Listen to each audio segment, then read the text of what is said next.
I got to draw a couple of issues of the secondary Spider-Man title. They've guest starred this character, Daredevil, that I'd never really paid much attention to. I mean, I'd read the old Stan Lee, Gene Colan issues, but I had never thought of this guy as a major player. And this guy, Daredevil, I kind of dug him because, well, how many superheroes are known for what they can't do? Daredevil, he's blind. He can't see. That's his distinguishing feature. You see so much. There are other ways to see. I fell in love. This guy was perfect. He could be the perfect hard-boiled superhero. Miller's stuff was rougher and angrier. It was as if I brought whiskey into a playground or something. And it was an emotion I wasn't used to getting from a comic book. If there was a fight scene, I would try to do it in a way that would confuse the reader. People would always say the same thing, he's blind. In real life, very often you don't see the details. I don't know, it's pretty goddamn weird. A guy dresses up like a devil, he's a blind lawyer, you know? And very often it's done in a dark room where you can even see less. Right here, Kingpin, and the name's Daredevil. Daredevil changed when Frank came on. Japanese influence. Catholic angst. Gothic romance. His romantic life is the worst. Very few Marvel Comics characters would fall in love with an insane female. Along the way, I decided he had to be a Catholic because only a Catholic could be a vigilante and an attorney at the same time. I'm asking forgiveness for what I'm about to do. In that he's a man who intends to do good and causes much damage. Daredevil's a guy that when he's fighting, he'll get hit, but he will come back from it. You said yes, and we were counting on you, man. And you call up and say you can't do it because you're afraid you're not going to be Frank Miller? You, nobody's Frank Miller. The next day he had an idea, and that was Guardian Devil, and what a great idea. The greatest thing I think I have ever done to this point was working on Man Without Fear with Frank. There's always like a couple of things that every filmmaker's got to face. One is the fans. He says, listen, you won't see Daredevil in costume till the end of the book. The second thing is always the costume. There was a conversation at one point, maybe he's a guy just wears a sweatshirt and jeans and he's just, you know, on the street as a vigilante thug. I think Unmasked is probably the best thing I've ever done because of the story overall and the storytelling. And then they did the series based on that graphic novel. Very proud of that. He goes, it's starting. You started something. I said, what did I start? And he goes, people from the other side, man. They're taking it seriously now. Well, I think it would be great as a television series. Daredevil warrants that kind of storytelling. British actor Charlie Cox has landed the title role in Marvel's Daredevil Netflix series. They gave us the opportunity to realize Daredevil taking the essence of Frank Miller and Brian Michael Bendis. He's my favorite character because to me, he's an endless story generator. I love that character. I still to this day think Daredevil's the best character Marvel has. It feels complex. It feels grown up. It's very gritty. Kind of goes back to the old sort of like Western cowboy times where people just said, you know what, I've had enough and I'm going to take it upon myself to do something about it. Every now and then he'd get hit and let the devil out.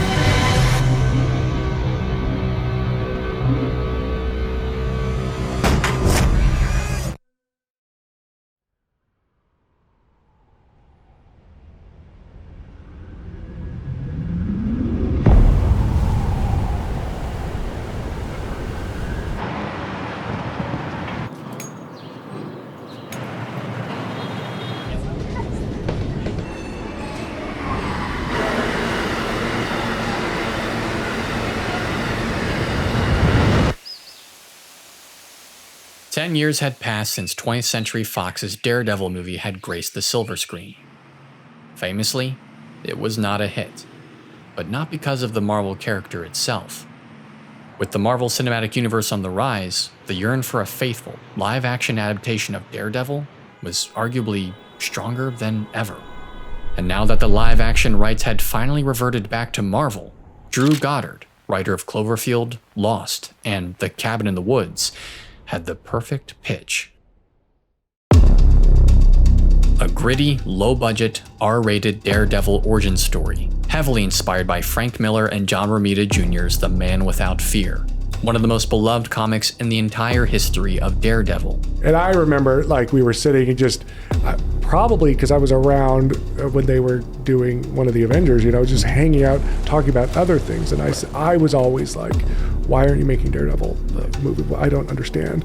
I think there was concern that it was too adult, like to do Daredevil right. Yes, if you're going to be true to the comic, you're not doing it PG. Which I actually understood. Yeah. I was like, and the Marvel model at that time was definitely not a play to adults, Disney wasn't ready to make an R-rated project for the big screen, but comic writer turned head of Marvel Television Jeff Loeb, eager to bring Marvel characters into the new age of prestige television, saw the potential in what Goddard was going for, albeit for the small screen. By late 2013, Daredevil was announced to be the first series under a new initiative to make multiple shows for Netflix about street-level Marvel heroes, all of whom would cross over in a miniseries based on The Defenders, mirroring the exact release strategy of the MCU. For writer and producer Stephen S. DeKnight, coming straight from the gladiatorial arenas of Starz' Spartacus to run the new show, Daredevil was simultaneously a drastic creative pivot and emotive TV storytelling he was well acquainted with. Jeff Loeb and I were on the same page. We wanted this to be grounded and gritty and realistic. We wanted it to feel very much like a premium show. I think the biggest challenge for me when I came in was time. We only had those 2 scripts, and we had, I want to say, 3 or 3.5 months before we were supposed to start shooting. We hadn't cast anybody. We were still looking for DPs and production designers and all of that. And then, as you know, it's just a matter of you roll up your sleeves, you get in the room, you start talking, you start typing, and you work furiously. DeKnight's crew shot Daredevil for 6 months in New York City, primarily in the neighborhood of Hell's Kitchen, where Daredevil himself had spent the majority of his 60 years in the comics. And though Daredevil was tangentially connected to the greater MCU, the world of the show was, unto itself, all its own.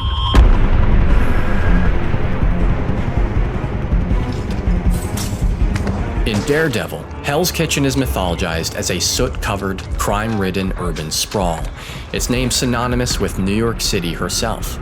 It is a depiction of the New York neighborhood where the poverty and gang violence that shaped it in its infancy still lives with it today, still preys on the vulnerable and afraid.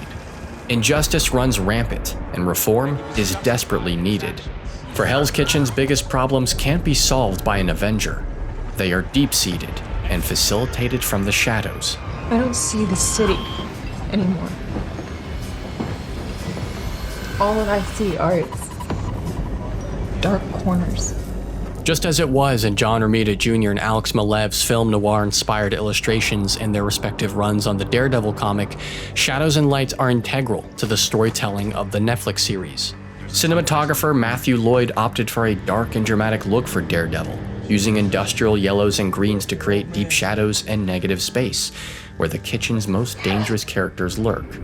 It is a decidedly moody show, one that dwells on not just the forces of darkness at work in Hell's Kitchen, but the courageous few who plunge into it.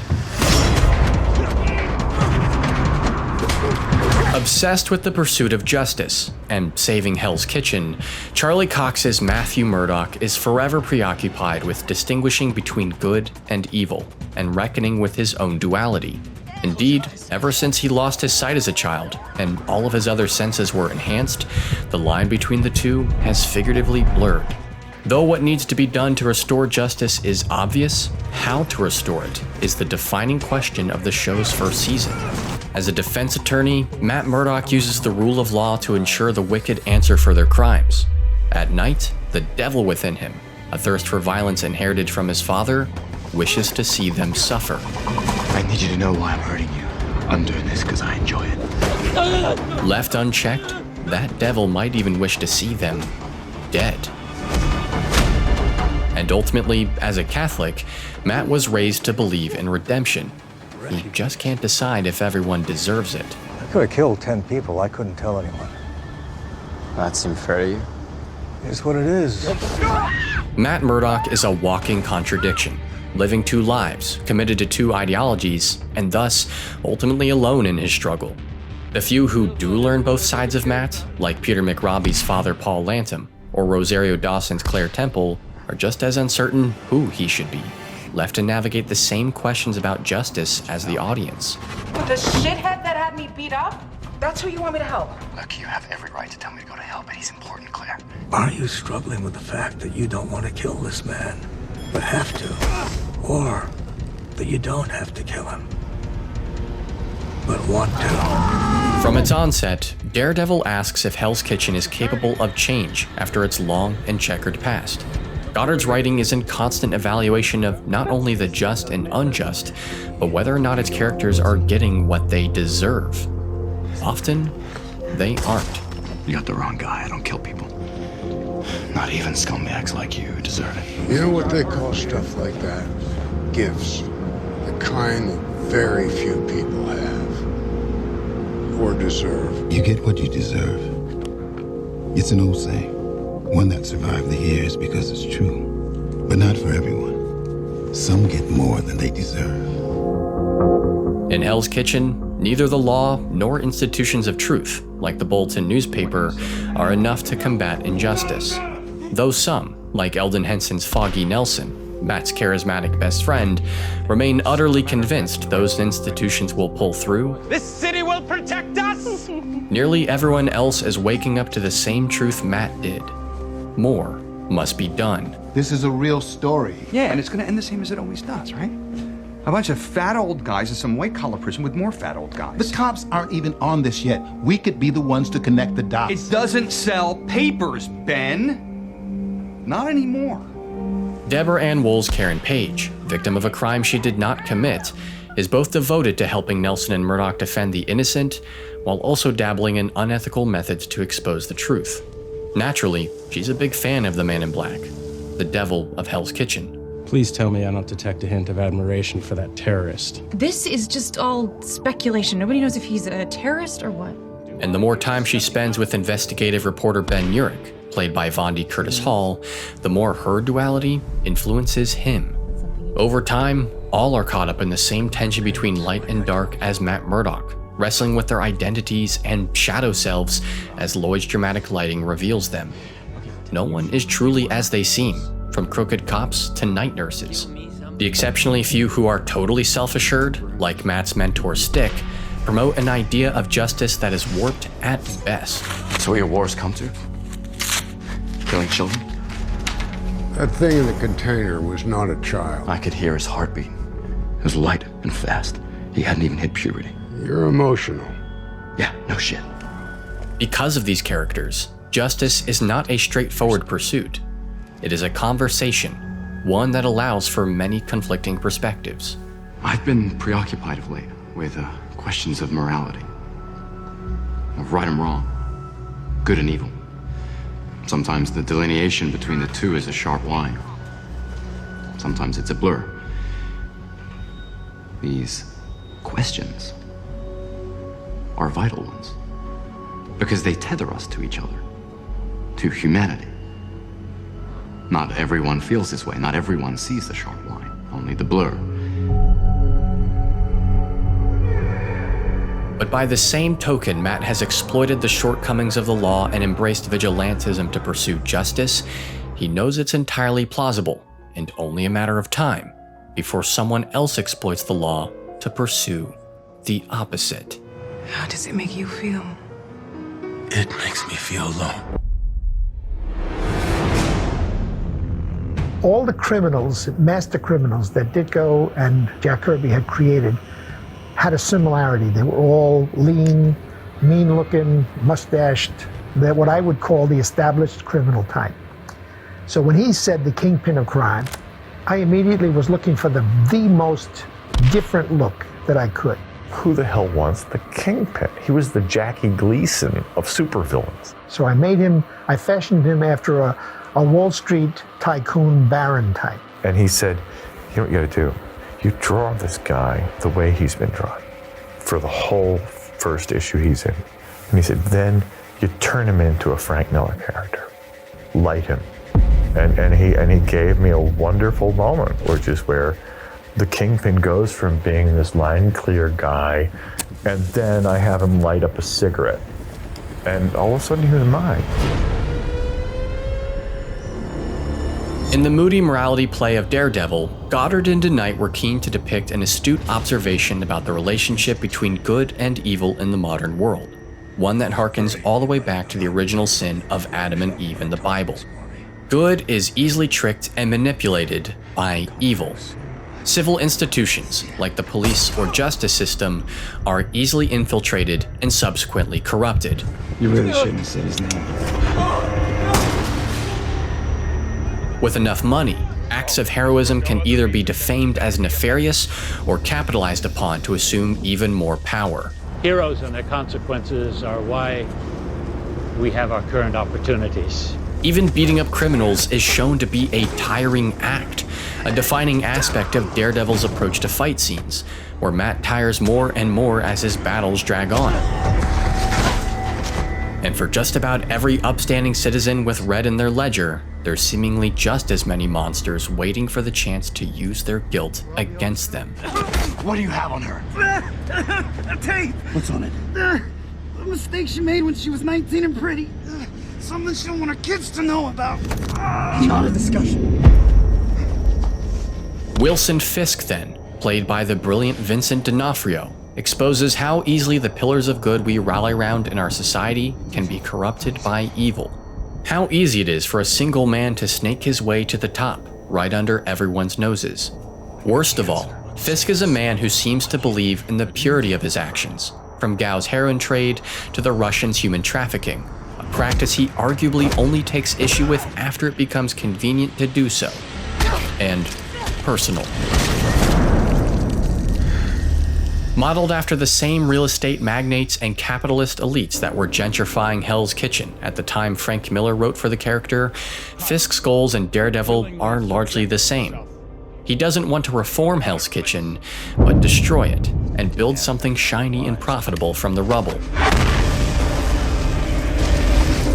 An initiative that sees innocent people like Miss Cardenas besieged by knife-toting thugs and with nowhere to go but Nelson and Murdock, her only hope that anything will actually change. Her building is filled with junkies and drug dealers. We're doing the city a favor by trying to renovate. You know that's not true. Yeah, because the law is always about the truth. The same industrial yellows and greens Lloyd used to give Daredevil its dramatic look comes to thematically represent the fear that grips the kitchen. Fittingly, what Matt sees with his enhanced senses is a world on fire, where someone is always in danger, pressuring him to commit ever harder to his lethal lifestyle. It hurts, doesn't it? Being in pain, being afraid. When Fisk steps out of the shadows and the extent of his corruption is revealed, Matt's dilemma intensifies. The law is not enough, not after witnessing firsthand what happens to those who stand up to Fisk. Instead, he must meet the corruption where it lives, where vigilante justice is no longer just a tiring or legally dubious act, but a crusade that entails sinking to the same depths as his opponents. Taken to its furthest extent, that crusade may even entail murder. There's only one way to stop him, you know this. I'm not a killer. The moment you put on the mask, you get into cage with animals. Animals don't stop fighting. Not until one of them is dead. Inevitably, Matt's closest allies grow keen to point out the blurriness of his morality, the notion that there is a threshold beyond which the pursuit of justice can go too far. I just don't think I can let myself fall in love with someone who's so damn close to becoming what he hates. I'm not a killer. I keep telling people that. But that could change, couldn't it? Matt's arch-nemesis, the Kingpin, Wilson Fisk, is equally keen to suggest they're not so different, willing to do whatever it takes to bring justice to the kitchen. Not that I don't admire what you're trying to do, to change the world. Nothing but desire in your own two hands. Secure in the knowledge that you're doing the right thing, the only thing. That's something that I do understand. But we both can't have what we want. However delusional Fisk's idea of justice may seem, Goddard and DeKnight were keen to humanize him and his cohorts all the same, reminding us that these hateful villains were sons and daughters once, might be fathers and mothers now, and may even be capable of love. That's why I still wear these. To remind myself that I'm not cruel for the sake of cruelty. that I'm not my father, that I'm not a monster. Am I? Daredevil challenges the notion that these awful people can't live for something greater as much as Matt is challenged by the notion that they can. That somehow, after all their wickedness, they somehow deserve a shot at redemption and the chance to rewrite their story. The parallels between Matt and Fisk that emerge are not just a means to obfuscate our idea of who Matt is, but to suggest that for these two men, the line between hero and villain is razor thin.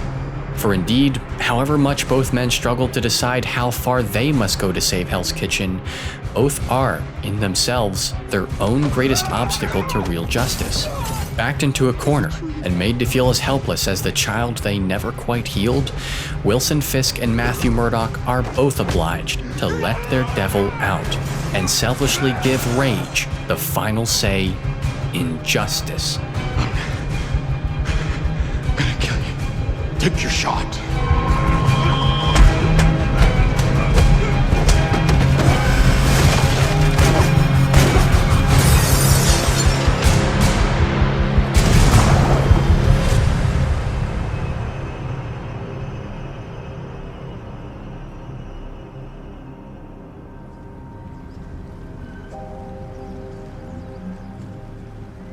To those who suppose the difference between good and evil is always clear-cut, Daredevil elects to say, try again. For if even the most courageous men can be tempted by the devil, so too can the truth-sayers of the world be ignored and shunned. Masked terrorists and psychopaths of his kind. We must show them we will not bow down to their campaign of coercion and intimidation. Why? According to Goddard and DeKnight, it's because people are afraid. That even more than love or hope, no force is more elemental to our minds and bodies than fear. Fear for our loved ones, fear of the inevitable, fear of recurring traumas, and fear of who we might become. When I was a kid, I used to think it was God's will. Used to? Yeah, he made each and every one of us with a purpose, didn't he? A reason for being. I believe so, yes. Then why did he put the devil in me? Why do I feel it in my heart and my soul? It's clawing to be let out. If we truly want to restore justice, see the wicked pay for their crimes, and make the world a better place, Goddard and DeKnight argue, we must first stand up to fear. Justice cannot take root amid rage. We must dissent from the indifference. We must dissent from the apathy. We must dissent from the fear. It can be discouraging, if not altogether terrifying, to stand up to fear, beaten and bruised by past failures. Even after we throw ourselves at evil, it can be hard to parse our desire for retribution from our desire for impartial justice, a desire that's lived with Matt since his father was murdered for standing up to criminals. But the greatest truth lives next to that original scene of the crime. We have to keep trying. Now get up. Time to stop taking a beating and start giving. Many comic readers will say that no one suffers more than Peter Parker. It's kind of his thing. But when you look at the long history of Daredevil comics, from Frank Miller to Chip Zdarsky, no one has taken a non-stop beating like Matt Murdock has. In the show, and in Matt's own lived experience, suffering has been an everyday reality since he lost his eyesight. Even with his heightened senses, the feeling of being different and outcast has continually fed a lonely, secretive life. Lying about his alter ego came natural after lying his whole life that he would be fine not just without his eyesight, but his father. Yet his father is also who imparted Matt with the very lesson that would not only get him through being blind and being without him, it would also help him as the devil of Hell's Kitchen. Get up. Already. Get to work. Matt should have been a villain, but somehow this guy redeems himself and moves ahead. He just doesn't give up. He's just like his dad. Just as justice is a conversation, ever resisting a final verdict, According to Daredevil, so too must good people be willing to stand up as many times as it takes to balance the scales. While Lloyd's industrial greens and yellows have represented fear, the rare red that has occasionally followed it, like in the iconic hallway fight from Cutman, has represented sacrifice. The blood of men and women willing to be bold and give up everything for justice, even their own lives. Imagine a sea of tonal reds, the color of anger, of rage, but also the color of the heart, of love, hope. This strikes the perfect balance between the two. Admittedly, it's a punishing way to live. For Matt, it's left him bloody and broken, unconfident in the idea that putting up a fight is preferable to waving the white flag. They doubled the offer to get the tenants to move out. Mis vecinos piensan tomarlo. Oh, damn it. What? Her neighbors are thinking about taking it. Maybe they should.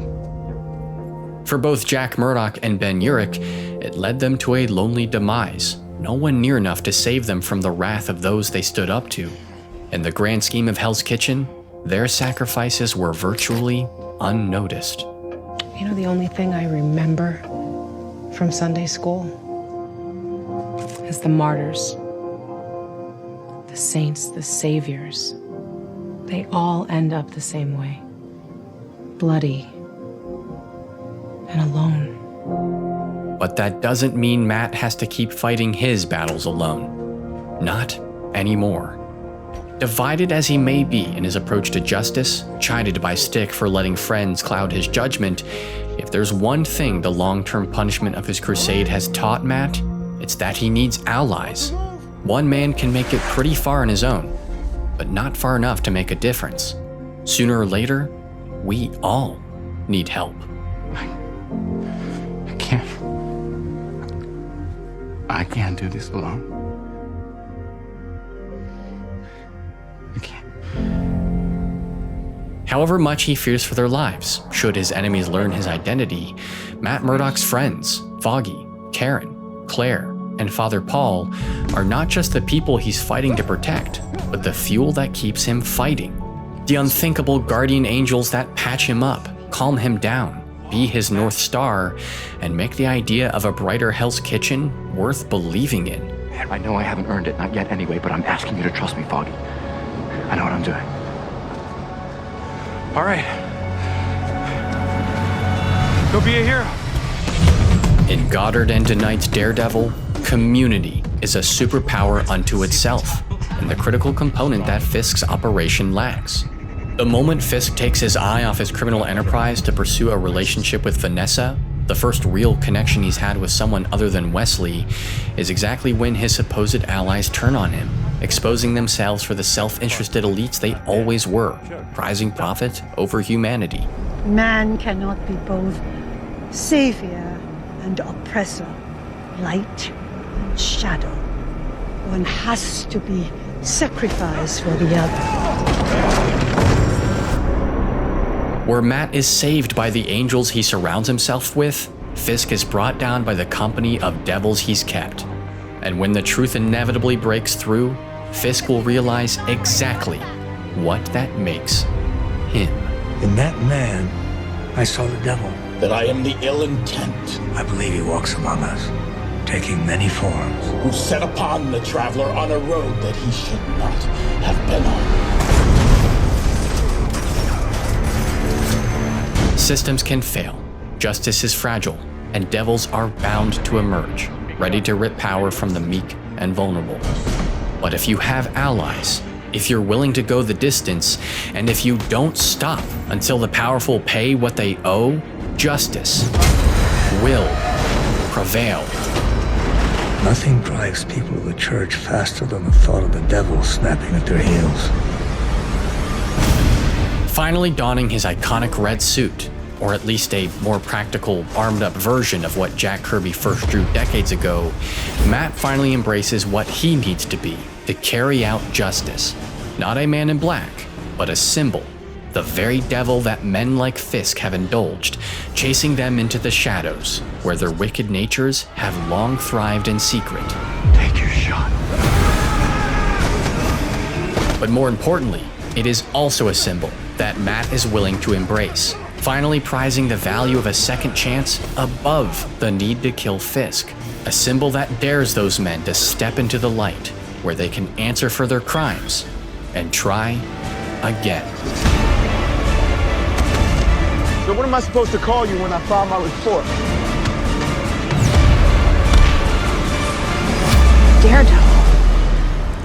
With Fisk arrested and warmth quite literally restored to the color palette of the show's New York scenery, Daredevil earns the trust of Hell's Kitchen, his community, assured that their guardian devil is watching over them, making the wicked answer for their crimes. For its freshman season, Daredevil reasserts the titular hero for the anti-authoritarian symbol he's long been, a man unafraid to stand up to career criminals and kingpins alike, and someone who gives hope to the fearful that justice can be delivered. But as ever, justice remains a conversation. And though Kingpin may be behind bars, the same problems Hell's Kitchen has always had persist. DeKnight's showrunning stint with Daredevil would come to an end after season 1, and Goddard would never be as directly involved with the show's development after the first season.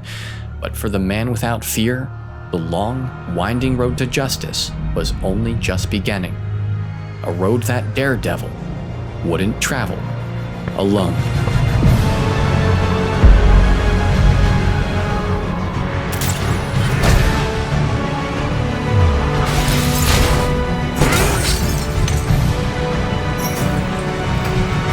It's like I told Foggy, all we can do is move forward. Together.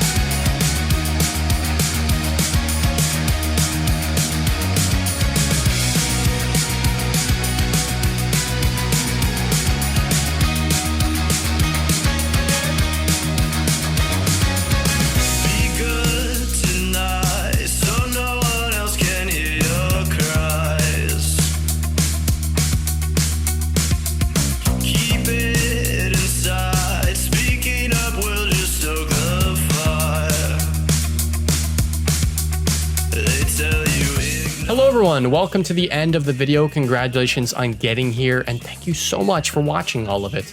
This, of course, is the first of what will be 3 videos on the Daredevil Netflix series.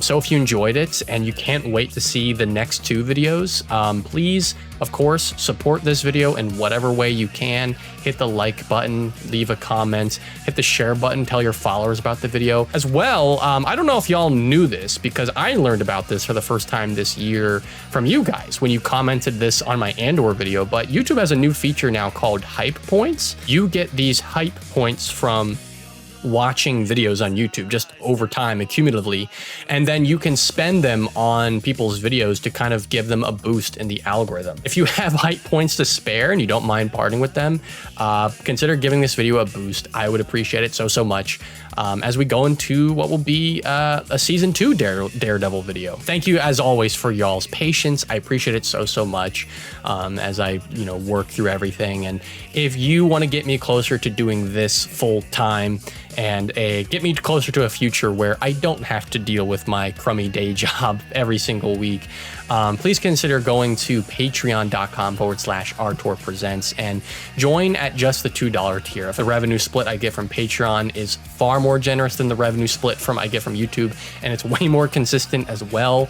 And in exchange, you'll get early access to new videos like this one, and you'll get behind the scenes content and a weekly vlog I do called Park Store, as well as a bunch of other random little goodies here and there. Even if you don't want to support though directly financially, you should still go to Patreon and follow for free so you can see my monthly newsletter, RTOR Monthly, where I update y'all on everything I'm working on. I almost forgot, but one very quick shout out to our amazing supporters on Patreon at the highest tier: The Art of Interactive Storytelling, Matt Hansen, Heimer82J, David Karcheski, Rob J, George Perez, Jack Clock, Max Rykovsky, Batmanuel, L141, Piero San Giorgio, and Cooper Shook. Thank you so much, guys. You rock. And if you also want to follow me on the socials, you can follow me at Parks Harmon on Blue Sky, Instagram, Twitch, and also, I don't know if y'all knew this, I announced this very quietly earlier in the year, but I have a new YouTube channel now called Parks Harmon, youtube.com/Parks Harmon, and